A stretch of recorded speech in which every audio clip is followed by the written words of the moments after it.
බොහෝ ආයතන සහ මේ තැන් වලින් අපිට තොරතුරු ලබා ගන්න අපහසුව සහ උන් ඒ තොරතුරු ලබා දෙන්න මැලිවීම විශේෂයෙන්ම රාජ්‍ය ආයතන පවා ඒ තොරතුරු සංගවන්න උත්සාහ බොහෝ විට සංගවන්න උත්සාහ කිරීම එක්ක තමයි මේ තොරතුරු වල වැදගත්කම අපිට ගැට ගහලා ගලපලා කල්පනා කරන්න වෙන්නේ මං හිතන්නේ.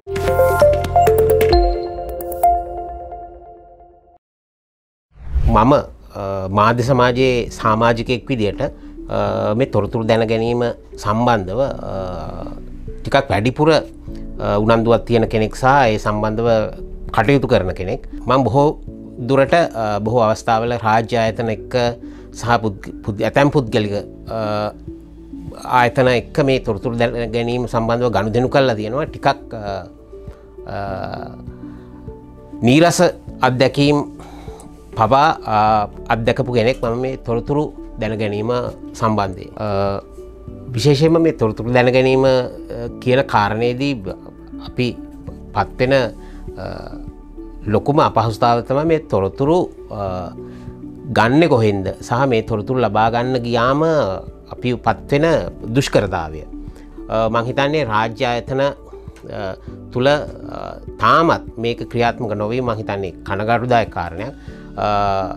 මම හිතනවා තොරතුරු දැනගන්න ඒ ක්‍රමවේදය ආයතන ප්‍රධානීන් දැනුවත් කිරීම රජයේ වගකීමක්.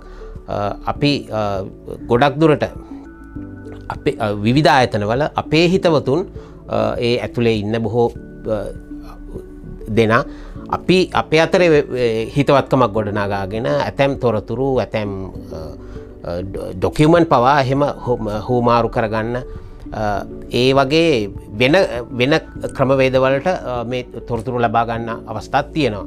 මම හිතන්නේ මෑත කාලේ බොහෝ දුරට කතා බහට ලක් මේ ඉන්වෙස්ටිගේෂන් ජර්නලිසම් ඇතුලේ තමයි මේක ටිකක් බරපතල විදියට කතා වෙන්නේ. විවිධ අවස්ථාවල මේ තොරතුරු එළියට එන්නේ කොහෙන්ද සහ මේ තොරතුරු මාධ්‍යයට ලබා දෙන්නේ කවුද? ඒ දෙන පුද්ගලයන් හඹා යාම තමයි බොහෝ දුරට ආයතන ප්‍රධානීන් සහ විශේෂයෙන්ම රජය හොයන්නේ. මොකද ඒ ඔවුන්ම මේ තොරතුරු දැන ගැනීම අයිතියක් විදියට සැලකුවත් ඔවුන්ම තොරතුරු සැඟවීම සම්බන්ධව ක්‍රියාත්මක වෙන බවක් තමයි පේන්නේ. මම හිතන්නේ විශේෂයෙන්ම මේ තොරතුරු දැන ගැනීමේ අයිතිය සහ ඒ වගකීම සාමාන්‍ය ජනතාවටත් තියෙනවා කියන එක මීට වඩා කතා බහට ලක් වෙන්න ඕන. විශේෂම හේතුව මේ තොරතුරු දැන ගැනීම හරහා පුරවැසියෙක් විදියට තමන්ගේ එදිනෙදා වැඩ කටයුතු වලට මේවා ඉවහල් වෙන්නේ කොහොමද කියන එක. මාධ්‍ය සමාජය ඇතුලේ බොහෝ දෙනා මේක පාවිච්චි කරත් සිවිල් සමාජයේ බොහෝ දෙනා මේක අතහැරලා තියෙන්නේ මේකෙන් තමන්ට තියෙන වාසිය ගැන බොහෝ විට නොදැන. පොඩි සරලම උදාහරණයකින් මේක පැහැදිලි කරගන්නවා නම් බොහෝ තොරතුරු අපි දැන් දකිනවා ප්‍රාදේශීය ලේකම් කාර්යාලයකට ගියොත් ඉතාම අහිංසක මිනිස්සු පෝලිං වල ඉන්නවා තමන්ට තමන් ගිය වැඩේ කරගන්න ක්‍රමවේදය දන්නේ නැතුව. මෙන්න මේ වගේ ඒවත් එක්ක මේ තොරතුරු දැන ගැනීම බරපතල විදියට ගැට ගැහිලා තියෙනවා. මම හිතන්නේ මේක මීට වඩා පුළුල් විදියට සමාජය තුළ කතා බහට ලක් යුතු කාරණයක්. තොරතුරු දැන ගැනීම කියන එක මම හිතන්නේ රටක සමාජයක අයිතිවාසිකමක් කියන තැනට අපිට ගේන්න පුළුවන් නම් මම හිතන්නේ ඒක තමයි වැදගත්කම.